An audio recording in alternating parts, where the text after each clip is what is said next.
బోటి అయితే కేజీ తీసుకున్నామండి. వేడి నీళ్ళు పెట్టుకుని క్లీన్ చేసేసుకుందాము. చూడండి 1 కేజీ బోటి ఏదో తీసుకున్నాము. కొవ్వు కొంచెం 1/4 కేజీ, దెబ్బ 1/4 కేజీ అన్ని కలిపి వండేసుకోవచ్చండి. బోటి అయితే కొంచెం పసుపు వేసేసి మూకుల్లో వేసి ఒక 10 నిమిషాలు మగ్గబెట్టేయాలండి. అందులోంచి వాటర్ అయితే వస్తుంది. అది లోపల ఏమన్నా డస్ట్ అవన్నీ ఉంటే కూడా పోతూ ఉంటుంది. 10 నిమిషాలు అయిపోయింది చూడండి. అవన్నీ కూడా తీసేసి ఒక బౌల్లోకి ట్రాన్స్ఫర్ చేసేసుకుందాము. పక్కన పెట్టేసుకుందాము. కొవ్వు పక్కన పెట్టేస్తాం కదా ప్లేట్లో, దబ్బా కూడా. తర్వాత ఒక 6 ఉల్లిపాయలు అయితే తీసుకుందాము. 5 పచ్చిమిర్చి, కొత్తిమీర తీసేసుకున్నాము. గరం మసాలా 1 స్పూను, కారం 4 స్పూన్లు, జీరా పౌడరు 1/2 స్పూను, పసుపు కొంచెం, ధనియాల పౌడర్ 1 స్పూను అన్నీ కూడా రెడీ పెట్టుకున్నామండి.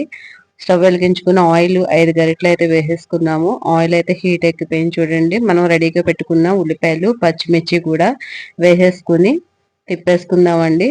అందులోనే కొంచెం సాల్ట్ కూడా వేసేసుకుందాం, ఎందుకంటే ఉల్లిపాయలు చక్కగా వేగిపోతాయి. చూడండి ఉల్లిపాయలు అయితే వేగిపోయినాయండి, చక్కగా ఎర్రగా వేగిపోయినాయి.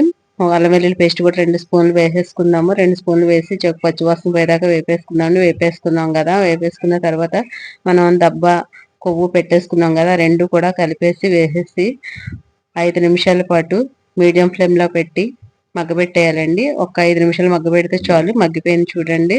దాంట్లోనే మనం రెడీగా పెట్టుకున్న బోటి కూడా వేసేసుకుందాం. ఆ బోటీని కూడా ఒక 5 నిమిషాలు మగ్గబెట్టుకుందాము. మగ్గబెట్టేసుకున్న తర్వాత చూడండి ఒక 5 నిమిషాలు మగ్గిపోయింది. చక్కగా కలర్ చేంజ్ అయిపోయింది చూడండి. ఆ మగ్గిపోయిన తర్వాత 2 స్పూన్లు సాల్ట్ వేసేసుకుందాం, కొంచెం పసుపు వేసేసుకుందాం, 4 స్పూన్లు కారం వేసేసుకుందాం. చూడండి కారం కూడా కలిసిపోవాలి. ఒక 5 నిమిషాలు కారము అన్నీ కూడా కలిసి చక్కగా మగ్గిపోవాలండి. మగ్గిపోయినాయి చూడండి. అందులోనే ధనియాల పొడి కొంచెం వేయాలి, జీరా పౌడర్ కొంచెం వేసేసుకున్నాము. వేసేసుకుని అది కూడా కలిపేసుకుందామండి. కలిపి ఒక 5 నిమిషాలు ఉంచి తర్వాత మళ్ళీ ఒకసారి తిప్పుకుని అందులోనే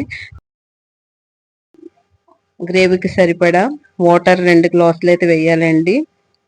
మీడియం ఫ్లేమ్లో పెట్టి కొంచెం ఒక 10 నిమిషాలు ఉడకబెట్టుకోవాలి. మీడియం ఫ్లేమ్లో పెట్టి ఉడకబెట్టుకున్నాం చూడండి. పులుసుగా వచ్చేసింది కదా. పులుసే ఉండాలండి, ఎందుకంటే పులుసుగా లేకపోతే ముక్కగా పట్టేస్తుంది. కొంచెం గరం మసాలా వేసేసుకున్నాం. లాస్ట్గా అయిపోయింది కదా, కొత్తిమీర కూడా వేసేసుకున్నామండి. అంతేనండి, బోటి కర్రీ అయితే రెడీ అయిపోయింది. మీకు ఈ వీడియో నచ్చినట్లయితే కామెంట్ పెట్టి, లైక్ చేసి, షేర్ చేసి, సబ్స్క్రైబ్ చేయండి ఫ్రెండ్స్. బాయ్.